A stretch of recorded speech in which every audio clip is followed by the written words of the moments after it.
اب میں آپ کے سامنے اس شخصیت کا مختصر سا تعارف کراؤں گا جس کو سننے کے لیے ہم سب آج اتنی بڑی تعداد میں اپنے بہت سارے کاموں کو چھوڑ کر اور اگر تم لوگوں کو یہ ویڈیو کر پسند آئی تو یہاں لائک جمع مار دو ہوئے اور نہیں آئی تب بھی لائک مار دو کیونکہ فرق نہیں پڑتا. خواتین و حضرات، صحیح بتا رہا ہوں، فرق نہیں پڑتا. آج کے اس دور میں اور اگر تم لوگ نئے ہو تو سبسکرائب کرو، وہ جو جس لال میں والا آپ سانس لے رہے بٹن ہیں، کچھ بھی پھینک کے مارو، یہ یہ مائک انتہائی پھینک کے مارو.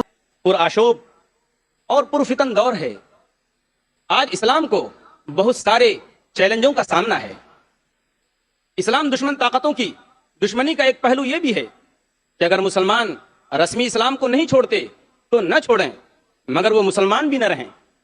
اسی نظریے کو عملی جامہ پہنانے کے لیے ایک عرصے سے مغربی مشنریاں اور سیاسی طاقتیں اس میں زیادہ دلچسپی نہیں رکھتی کہ کتنے مسلمان اپنا دین چھوڑ چکے ہیں، بلکہ وہ یہ دیکھ رہے ہیں کہ مسلمان مغربی کلچر کو اپنانے میں ہی اپنی نجات سمجھیں.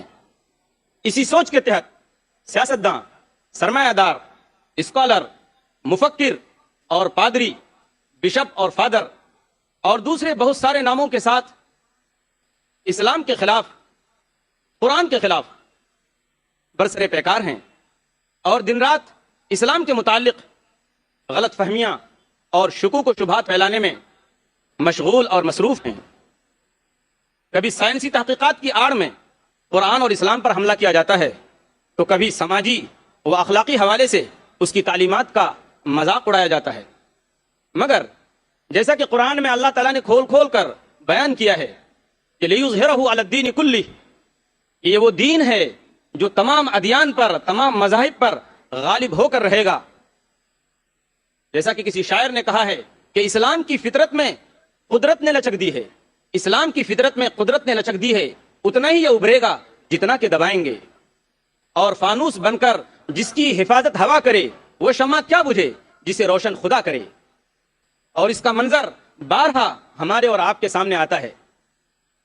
ہم اخبارات میں پڑھتے ہیں کہ 9/11 کے بعد جن لوگوں نے اسلام کو بدنام کرنے کی خاطر یہ منصوبہ رچا اور یہ پلاننگ کی، ان کو منہ کی کھانی پڑی. ان لوگوں نے دیکھا کہ اسلام کو بدنام کرنے کے لیے انہوں نے یہ پروگرام طے کیا اور لوگ اسلام سے قریب ہوتے گئے اور اسلام کو گلے لگاتے گئے.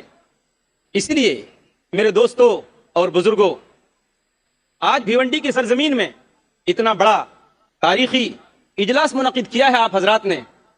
بے شک مبارک ہو آپ کو یہ میزبانی کہ آپ نے اتنے مہمانوں کو بلایا ہے اور ان کو دعوت سخن دی ہے کہ وہ اسلام کے نام پر، دین کے نام پر، قرآن کے نام پر اور مذہب کے نام پر ایک آواز پہ لبیک کہیں اور بھیونڈی کی سرزمین میں جمع ہو کر اس کی گواہی دیں کہ واقعی ہم کو، آپ کو، ہر مسلمان بچے کو، ہر مسلمان بچی کو اسلام سے لگاؤ ہے، اسلام سے پیار ہے، اسلام سے محبت ہے، اسلام سے دلچسپی ہے. اور ہماری اور آپ کی عظمت کا راز صرف اسلام کے اندر اور مسلمان ہونے کی حیثیت سے چھپا ہوا ہے. یاد کیجیے وہ تاریخی جملہ کہ جب حضرت عمر رضی اللہ تعالیٰ عنہ کا قافلہ دمشق کی سرزمین کو فتح کرتا ہے اور وہاں داخل ہوتا ہے، حضرت عمر رضی اللہ تعالیٰ عنہ سے کہا گیا کہ آپ سپہ سالار ہیں، آپ فاتح ہیں، آپ لباس اپنا چینج کر لیجئے، آپ کا لباس پرانا ہے، پھٹا ہوا ہے. حضرت عمر رضی اللہ تعالیٰ عنہ نے کیا کہا تھا؟ اِنَّا نَحْنُ قَوْمٌ أَعَزَّنَا اللَّهُ بِالْإِسْلَامِ فَلَا نَطْلُبُ الْعِزَّ فِي غَيْرِهِ. ہم ایسی قوم ہیں جس کو اللہ تبارک و تعالیٰ نے اسلام کی وجہ سے عزت دی ہے، ہم لباس میں عزت نہیں ڈھونڈتے.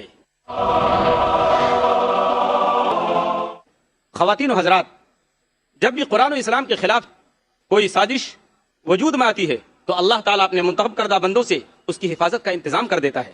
اس تسلسل میں اگر موجودہ دور پر نظر ڈالی جائے تو ہمیں ایک ایسی شخصیت نظر آتی ہے جس نے اسلام کے خلاف چیلنجوں کا ڈٹ کر مقابلہ کیا ہے، اور وہ ہیں محترم جناب ڈاکٹر ذاکر نائک صاحب.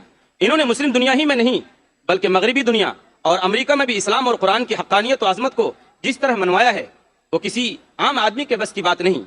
یہی وجہ ہے کہ ممبئی کے انگریزی روزنامہ انڈین ایکسپریس نے اپنی 22 فروری 2009 کی اشاعت میں 100 موسٹ پاورفل انڈین کے عنوان سے، یعنی ہندوستان کی 100 بااثر اہم ترین شخصیات میں ڈاکٹر ذاکر نائک کو بھی شامل کیا ہے.